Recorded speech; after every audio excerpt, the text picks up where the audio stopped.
Halo semua, kembali lagi bersama saya Johan di Jurnal Trading ID. Jadi pada kesempatan video kali ini kita akan membahas kembali untuk update dari pergerakan XAUUSD atau gold ini sendiri ya. Dan juga kita nantinya akan bahas juga mulai dari weekly ya. Kemudian dari daily ya, di sini ada dailynya dan juga 4 hours gitu. Nah, kemudian juga nanti kita akan membahas kembali juga untuk pergerakan dari si indeks dolar ya, atau si DXY ini sendiri gitu ya teman-teman ya. Nah sebelum kita lanjut untuk lebih jauh ya mengenai pembahasan secara technically ya, di sini kita mau bahas dulu untuk chart hari ini ya, untuk news minggu ini ya. Minggu ini itu kalau kita perhatikan itu ada news mengenai core CPI ya, terus ada CPI monthly juga, dan juga CPI yearly gitu. Ini semua ada di jam 17.30 gitu teman-teman. Jadi ada perubahan jam trading ya, di mana jam trading ini menjadi 1 jam lebih cepat dari biasanya gitu teman-teman. Biasa kan 18.30 ya, 20.30 ya biasanya. Nah untuk hari ini atau untuk minggu ini itu ada perubahan jam, yaitu menjadi 19.30 atau setengah 8 gitu teman-teman. Dari yang setengah 9 menjadi setengah 8 gitu. Oke, jadi kalau kita lihat untuk core CPI-nya, ya di sini ada forecast-nya. Ya ini kalau kita lihat dari forecast-nya dulu, itu dari 0.3 ke 0.4 gitu. Kemudian ini untuk core CPI. Jadi core CPI itu terpantau negatif ya kalau dari forecast-nya. Kemudian kalau untuk CPI monthly dan juga CPI yearly, ya ini memang terpantau stagnan ya. Tapi kalau untuk monthly ini ada perubahan dari 0,4 dari 0,3 ke 0,4 gitu ya. Kemudian kalau yang yearly-nya itu masih terpantau stagnan ya, atau diprediksi stagnan gitu teman-teman. Kemudian ada lagi itu di tanggal 14 Maret ya, itu di hari Kamis, karena kalau untuk hari Rabunya ini sebenarnya hanya not option-nya aja ya. Kemudian ada crude oil inventory gitu, jadi bisa dikatakan hampir tidak memiliki hubungan yang gimana banget atau berpengaruh ya ke si pasar itu sendiri gitu ya, untuk yang hari Rabu. Nah kalau untuk yang hari Kamis ya, kalau kita perhatikan ini ada core retail sales ya, monthly ya. Kemudian jobless claim, terus ada PPI juga ya, dan juga ada retail sales monthly gitu teman-teman. Nah ini kalau kita lihat juga jamnya udah sama semua di 19.30 gitu, artinya setengah 8 malam gitu teman-teman. Kalau untuk yang core retail sales ya, kalau kita perhatikan memang dari 0.6 minus ya ke 0.4 ini surplus gitu. Lalu kalau untuk yang PPI-nya atau PPI ya, ini 0,3 ke 0,3 stagnan. Ya di sini masih sama ya dari data forecast-nya. Kemudian kalau dari retail sales monthly yaitu jadi minus 0.8 ke surplus 0.5, ini ada surplus gitu teman-teman. Oke, jadi gitu untuk pergerakan atau news minggu ini ya, lebih cenderung kalau dari core CPI memang masih tergolong jelek ya untuk DXY. Lalu kalau dari PPI-nya juga masih pas-pasan banget ya. Jadi kalau kita lihat memang masih mungkin ya possible untuk decline lebih jauh lagi atau penurunan lebih jauh lagi untuk si DXY ini sendiri gitu teman-teman. Ya tapi let's see nanti data hasilnya itu bagaimana. Kalau kita lihat di sini untuk core retail sales ini cukup mendukung ya DXY untuk rebound gitu teman-teman. Tapi kalau kita lihat dari PPI ya dan juga dari core CPI-nya dia ya, ini memang agak negatif untuk DXY sendiri gitu. Ditambah lagi kalau kita lihat dari hasil data tenaga kerja yang minggu kemarin ya. Bentar. Yang minggu kemarin ya di sini tanggal 8. Nah, untuk yang NFP minggu kemarin itu juga kalau kita perhatikan memang bahasa itu untuk average earning-nya itu kurang bagus gitu.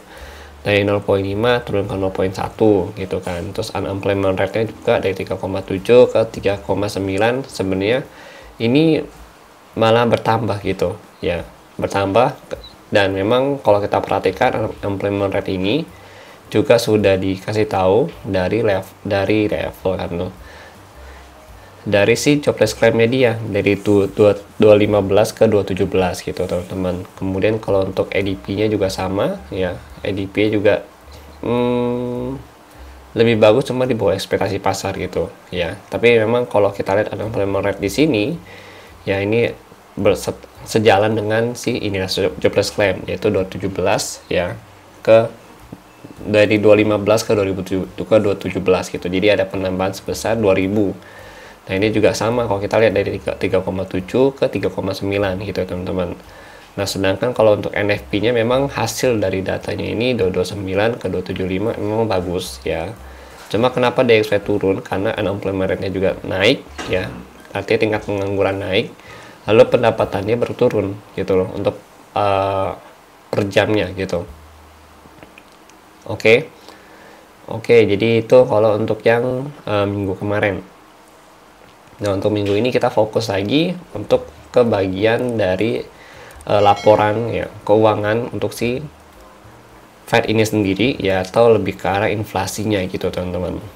Oke, kemudian lanjut lagi kita mau lihat. Nah ini kalau kita dari COT ya, jadi COT ini bukan jadi patokan pasti ya, tapi ini hanya untuk view kita aja gitu ya, atau bahasa itu kayak indikator gitu. Jadi jangan dijadikan patokan yang benar-benar oh iya kalau longnya naik berarti dia harus naik gitu ya. Jadi ini hanya sebagai pandangan aja, tambahan ya, opsional untuk kita semua.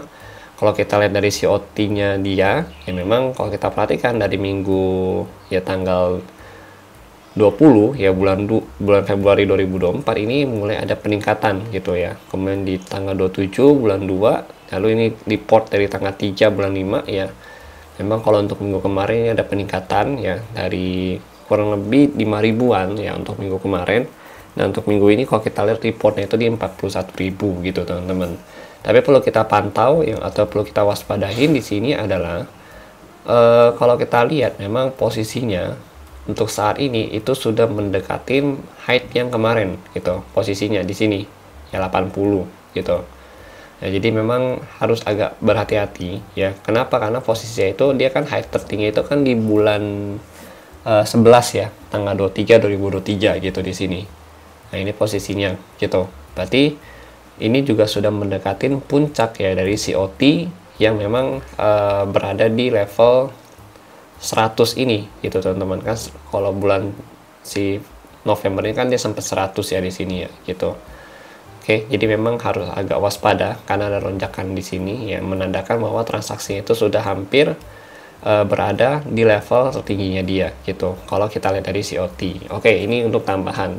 Tapi overall kalau kita lihat untuk change in position ya di sini di bagian long itu ada surplus 41 dan juga short 12.000 gitu. Ini 12.000 nya minus gitu ya, berarti kan secara sentimen masih positif gitu. Cuma ya let's see nanti bagaimana, soalnya yang tadi saya bilang dia hampir mencapai puncak posisinya dia, dan ini ada potensi penurunan dari si COT nya itu sendiri gitu. Oke, lalu kalau kita lihat lagi dari OI data, ini kalau dari OI data sebenarnya saya lebih ke OI data ya daripada ke COT. COT ini hanya opsional aja gitu, jadi kalian boleh pakai boleh enggak gitu. Nah kalau ke OI data ini memang jadi patokan, karena OI data ini menghasilkan volume transaksi gitu. Nah, kalau kita lihat nih dari OI data itu sendiri 2018 2185 ya, masih jadi area resisten ya, ini dengan call sebesar 703, lalu 2200 sampai 2205 ya. Ini untuk yang 2 DTE ya. Kemudian ada lagi di 2225 gitu. Nah, di sini ini adalah beberapa level resisten yang ada potensi untuk dikejar ya sama gold dari kenaikan atau rally dia saat ini gitu teman-teman ya. Nah ini kalau kita lihat kan memang posisinya untuk si gold ini kan sudah berada di level harga 2179 ya, atau 2180 lah gitu. Nah ini kalau kita perhatikan memang berarti kan dia belum break ya dari si 2185 ini gitu. Karena kalau kita lihat secara posisi ya, kalau kita mau ambil range ya, mulai dari level 2175 sampai 2185 ini udah menjadi area yang multiple rejection atau resisten ya, sampai 2190 gitu. Nah di sini selebihnya dia akan loncat ke 2200 sampai 2205, dan next resisten itu di 2225 gitu. Oke, Nah, kemudian berarti selama dia belum bisa break dari resisten ini, ya, yang kita lihat dari OI datanya, berarti dia ada potensi untuk reject, ya, dan turun ke level harga. Kalau dari OI data yang terdekat itu untuk saat ini ya 2165, ya. Kemudian ada di 2140 dan ada di 2120 dan 2125 gitu. Yaitu kalau dari OI data. Cuma yang perlu kita perhatikan di 4 DTE ini ya, atau 4 day to expire, itu dia ada target ke 2150-an gitu.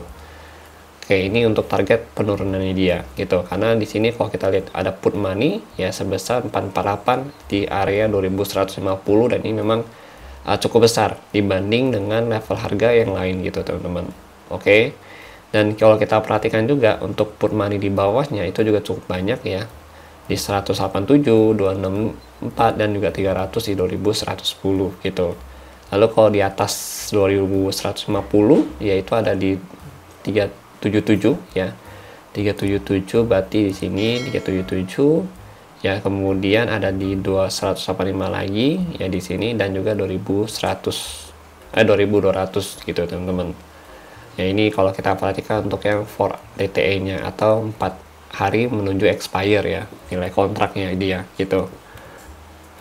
Oke, ini kalau dari OI data. Sekarang kita mau lanjut, kita mau ambil bahasan dari technical atau dari chartnya itu sendiri gitu. Oke, kalau dari chart ini sendiri ya kita lihat dari weekly ya dulu deh gitu. Nah, ini untuk weekly-nya ini kita ambil pakai Fibo extension karena kan sudah tidak ada resisten lagi di atas ya gitu. Nah, kalau ada resisten ini, kalau yang dibuat dari Fibo extension itu kita ambil dari sini. Ya, dari current height-nya dia yang di breakout ini kan resisten, ya kan. Nah, resisten, nah ini kan breakout-nya dia nih gitu. Nah, ini kita ambil tarik dari angka 2034 ya. Sampai terendahnya itu kita main ke supportnya dia di sini nih. Nah, ini supportnya dia itu di 1809 gitu atau 1810 lah bahasanya.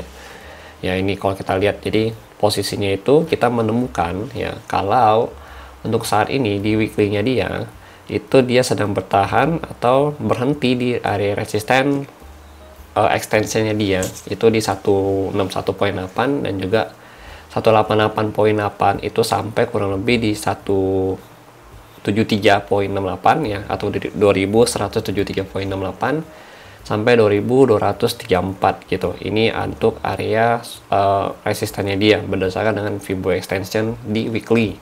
Kalau awalnya kan kalau kita perhatikan begitu dia reject di sini ya, untuk weekly-nya itu dia reject di kurang lebih 2100 2095 gitu. Nah, untuk saat ini kan dia udah breakout nih.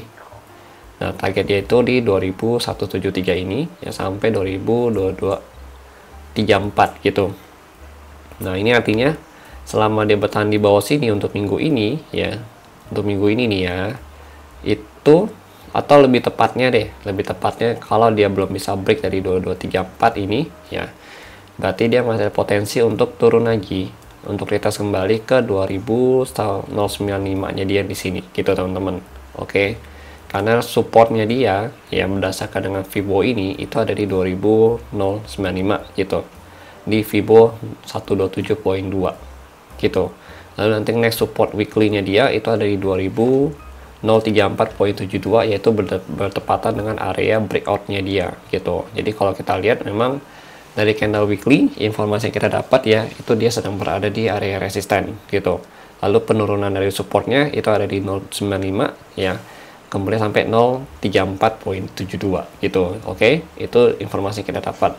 Nah, in case kalau misalkan dia berhasil break dari 2234.39 ya, berarti next target dia itu bisa ada potensi ke level harga ini tertingginya dia itu bisa ke 2398 atau 2459 kembali gitu.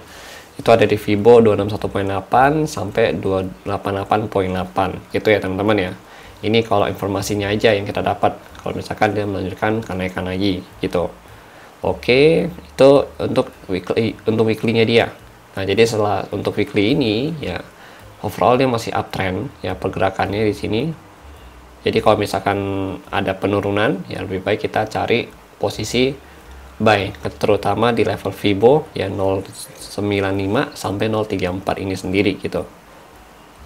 Ya kalau misalkan dari weekly-nya dia belum bisa ngebreak dari ya bahasa itu dari 1981 di sini ya, dia masih ada potensi juga nih untuk bisa retrace lagi ke level harga yang lebih tinggi nantinya gitu, rebound gitu ya, bisa level misalkan 2234 atau 22398 gitu untuk kedepannya gitu, atau misalkan dalam waktu terdekat ini gitu ya, let's see nanti harganya bagaimana.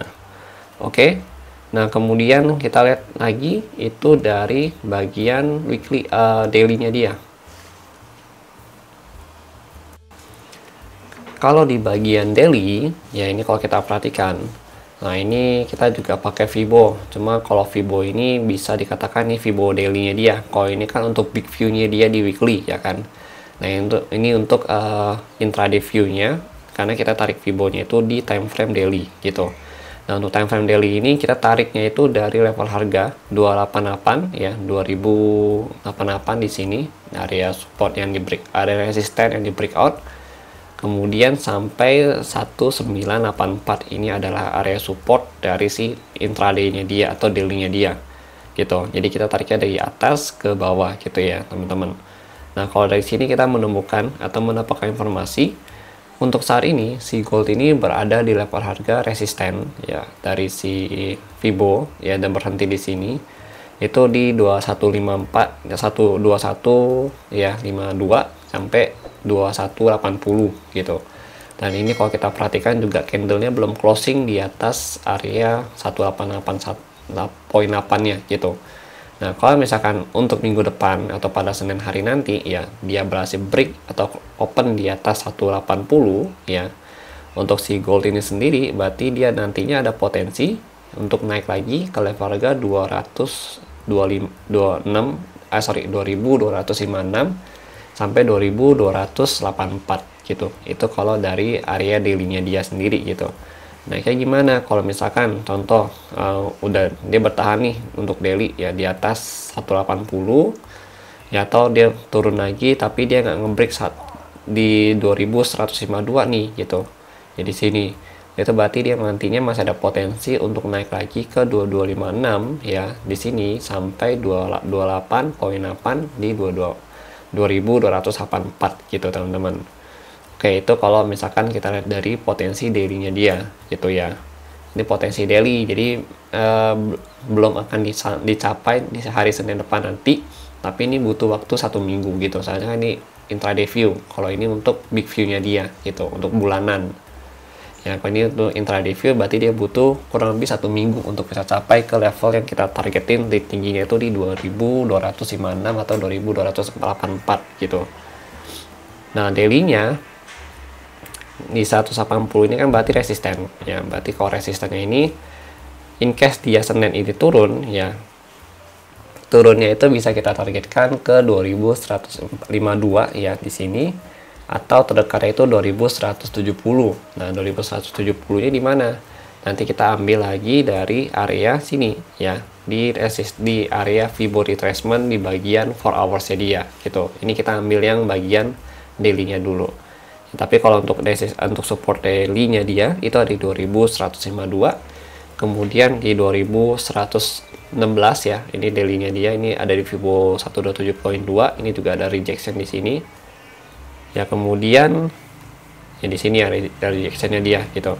Kemudian di area breakout dia nih, breakout dia itu di kurang lebih di level harga 2088 sampai 2075 gitu teman-teman. Oke, jadi itu untuk support dari daily-nya dia sendiri. Nah, selama daily itu bertahan di atas 1984 ya, itu masih uptrend dan masih ada potensi untuk menunjukkan kenaikan lagi gitu. Nah, perlu kita perhatikan juga untuk 2034 ini itu adalah support weekly gitu. Jadi ini memang area support breakout dia yang cukup kuat ya. Yang ini perlu kita tandain ya, karena memang ini bisa jadi titik reboundnya untuk si gold itu sendiri juga gitu. Oke, sekarang kita lanjut lagi untuk lihat dan 4 hours-nya dia. Kalau untuk yang 4 hours, oke, ini untuk 4 jam. Jadi kalau kita perhatikan yang 4 jam ini itu kan kita mau tarik Fibo retracement gitu ya, anggaplah dia retrace di 2195 gitu. Berarti untuk area retracement ini ada di 2172 ya, ini untuk support pertama terdekatnya dia, atau 2170 yang kemudian ada lagi di 2150 ya, lalu di 2115 gitu. Oke, ini untuk area support yang memang perlu kita perhatikan untuk intraday-nya lagi nih ya, atau untuk hari Senin besok gitu. Itu di time frame 4 jam kalau ini saya buatnya. Oke, ini untuk time frame 4 jam yang tandanya untuk area retracement dia atau area golden ratio dia itu berada di level harga 2090 sampai 2065. Ini juga bertepatan dengan area breakout ya dari si harga gold ini sendiri ya di sini gitu. Oke, breakoutnya ini mulai dari tanggal kurang lebih di 4 Maret 2024 gitu teman-teman. Nah, ini adalah area support yang perlu kita perhatikan untuk Senin depan. Ya, ini kalau dari intraday ya atau daily-nya dia, kalau ini dari 4 hours-nya dia gitu. Nah, cuma kalau misalkan 4 hours-nya ini masih ditembus ya, masih ditembus berarti nanti kita patokannya itu bisa ke intraday ya. Itu bisa ke 2256 gitu. Cuma kalau misalkan kita mau dekatnya ya, kalau misalkan kita bingung nih, oh dia udah breakout tapi mau dekatnya di mana gitu. Nah, kita tinggal tarik lagi aja ya. Untuk di time frame 1 jam, misalkan contoh di sini ya, kita pakai 1 jam. Nah, di sini kita ambil di area breakoutnya yang terdekatnya gitu. Nah, misalkan dia pullback dari sini ya, terus dia tembus nih untuk height-nya dia, current height-nya dia. Nah, ini dari sini kita bisa lihat, oh berarti kita tinggal tarik aja dari height-nya dia di yang sebelumnya atau minggu kemarin itu di 2195 ya, sampai ke lowest-nya dia itu di 2170 gitu bahasanya. Nanti kita akan temu ya, untuk titik temunya itu kurang lebih ada di level harga untuk Fibo retracement selanjutnya atau extension itu di level 2112 ya, 2112 sampai kurang lebih 2212 sampai 2219. Kemudian ada lagi di 2239 sampai 2246 gitu teman-teman ya di sini gitu. Nah, nantinya juga kalau kita perhatikan ya, untuk area sini itu ada kurang lebih ya di Fibo 127.2 nih gitu, yaitu di area 2200 ya, dimana ini juga ditargetkan oleh si OI data itu sendiri gitu. Nah, ini juga kita perlu perhatikan, ini untuk breakout terdekatnya dia gitu. Yang breakout terdekat dia ke sini 2202 ya sampai 2212 dan 2219 gitu teman-teman. Kalau kita toleransi misalkan dia ada spike ya, paling kenaikannya dia itu sampai 2212 dan 2219 gitu. Ya, setelah itu ya kalau kita lihat memang secara struktur harga masih uptrend gitu. Ya, jadi setelah itu kalau misalkan dia sudah nyampe di 2212 ya, baru kita mau nargetin nih. Ya, kita cari konfirmasi sell di 15 atau 30 menit ya di daerah sini untuk targeting lagi ke 2196 ya, sampai terendahnya itu di 2168 gitu teman-teman. Oke, jadi itu dulu ya dari saya untuk pembahasan dari si gold ini sendiri. Nah, kalau kita intip sedikit untuk DXY, ya kalau dari DXY ini sendiri memang dia sudah berada di target level penurunan kita nih, ya. Target level penurunan kita sini udah dicapai sama si DXY itu sendiri. Jadi memang posisinya untuk gap yang di sini itu sudah tertutup gitu. Dan saat ini pun kalau kita perhatikan ini kan ada itu kayak sideways zone-nya dia. Nah, ini DXY sudah berada di area supportnya dia dan bisa jadi titik pullback-nya dia lagi gitu teman-teman. Dan kalau kita lihat juga DXY begitu break dari 103.67 ya, target kita yang kita bahas ya, dia akan tutup target di sini 206. Nah, itu sudah terjadi gitu teman-teman. Kalau misalkan DXY hasilnya minggu depan newsnya kurang bagus lagi ya, makanya DXY ini ada potensi ya, dia akan dites dulu kurang lebih ke level harga 102.95 atau 97 sampai 103 di sini. Setelah itu dia akan lanjut turun ya, break. Jika dia bisa break dari 102.17 ya, di sini ini kan area level support juga nih di sini ya. Nah, ini berarti untuk DXY ini ada potensi turun lebih dalam lagi ke level harga Ya, di sini di 101.59 atau 101.60. Ini untuk penurunan DXY gitu, atau terdekatnya itu bisa ke 101.75. Dan kalau kita mau cari yang spike-nya yang untuk benar-benar jangka dekatnya dia, itu sebenarnya di area 100 di angka 102 pas gitu teman-teman. Di sini ya 102 pas ini juga bisa jadi area resisten di supportnya juga gitu di sini. Oke, ada 1 dan 2 ini jadi next target dari penurunan si DXY minggu depan gitu. Oke, jadi mungkin itu dulu sih pembahasan dari saya ya untuk si DXY dan juga gold ya. Karena DXY juga masih downtrend ya. Memang posisinya itu ya selama DXY bertahan di bawah 103 ya untuk si DXY ini, artinya DXY masih akan ada penurunan lebih lanjut gitu. Tapi selama DXY misalkan besok atau daily-nya itu bisa closing di atas 103 kembali, baru DXY ini bisa rebound dengan menuju ke level harga di main levelnya lagi, yaitu di 103.67 sampai 104.19 kembali di sini gitu. Oke, jadi mungkin sekian dulu dari saya untuk video hari ini. Terima kasih dan sampai jumpa pada video berikutnya.